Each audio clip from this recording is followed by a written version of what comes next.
Hi guys, welcome back to the channel. Happy New Year. Looking forward to an exciting 2023.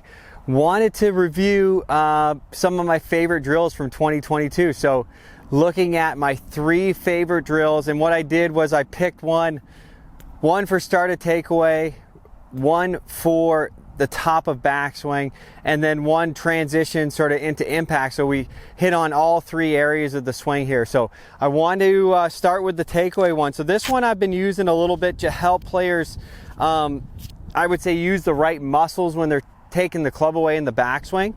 So how I use this one is I set the club down. It's instead of like you've probably seen the push the ball kind of drill where you push the ball back. This one is more for engaging, to me, the right muscles, getting the arms in the right position. So I put the club head right behind the ball here, and as I'm going back, what you'll see is to get this club to move, I actually have to push my hands down just a little bit, and then I can start to go up. So as I'm doing that, it's letting my lead rib sort of move across, letting my lead shoulder work around my body. That's going to put me in a really good spot here in the first move. If I was to just pick the club up, you can see how I'm not going to move that club very far, and then that's going to change the rib position a lot. So when I'm going back here, I'm pushing the club, it's letting me use my core, it's letting my lead shoulder help me move that club away, and I actually have to use a little bit of force to get the club to move versus just picking it up. So again, I'm using a nice shift to my right side, my trail side, to help move that club back. And then you could do some where you just go slow and you push the club, and then you go through impact, really getting the sense of what it's like to load up as you push the club away and then move out of that position. So that's number one. That's my favorite takeaway drill from last year to get the arms and the body in a good position. For the transition, I've been using a lot of this. I like this Gabe Golf. There's a lot of different ways to use it. I've been using it in transition for players to start, for them to understand how the force is going to go down the club. So a lot of players I've seen, if they get here and the club, say, gets out of position here, or they hold the angle too long for sort of a higher level player, I can use the timing of when the bead moves to help them sync up things in their swing. So everyone's a little different on how I use this, but it's been a great tool. So I'll just give you 2 different examples. So a player I was teaching the other day, they tended to come in and their lead hand would decelerate too early, causing their trail hand to take over. You sort of see this in usually higher handicap players. As they come in, it sort of would look like this. Lead hand slowed down too quickly. Their body position is usually a little bit forward. So what we did for this player was the bead would drop, and then as they started to come down, they'd have to use their lead hand and their lead hip to move the club a little further. And then when they got closer to impact, what was it like to let the handle come up and let the bead drop out? So you can see as I got here, handle starts to move up, the bead drops out. That makes it make that click noise, and then go back and then deliver a hit with that same handle movement of the handle going down and then pulling up as the club kicks out.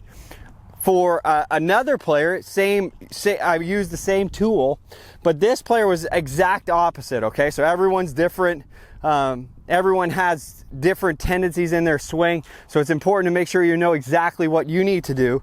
So the other player that I was working with, they actually were too dynamic, so they would create so much force into this lead hand that as they come in, their hand was actually too far ahead. So for this player, we actually worked on, for them, feeling like the bead was going to drop out before impact. So it almost looked like this. So that type of drill, so they could learn how to decelerate their lead hand and let the trail hand start to help them get that club to release properly. So we're getting the different forces from the hands in the transition. So for this player, there was too much lead hand, so they ended up this way, sort of dragging the handle a little bit through. So for them, it was get the bead to drop out pre-impact. That got things matched up. And then we actually did some drills where we pause and they come into impact, trying to imagine they were going to sort of stop in this position right post impact, just like that. So they had to let the energy out and get all the force going out down the grip, out into the club head. So two totally different examples, but using the same training aid to help two wide-ranging spectrums of release. Okay, so that was my second favorite one from 2022. My third one is when we were looking at backswing and top of backswing.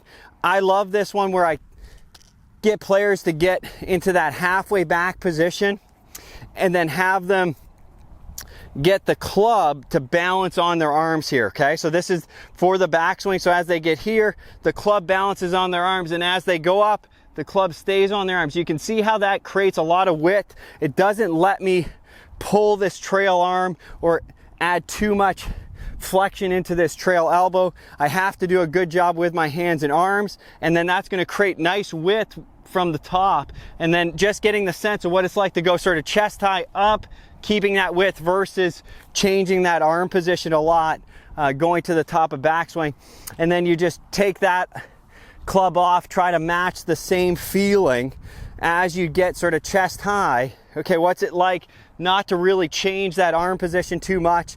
And you could do it in a drill where you go here and then up, or you could try to just go from the start, keeping that spacing and those arms, those elbows a little more level in that halfway back position.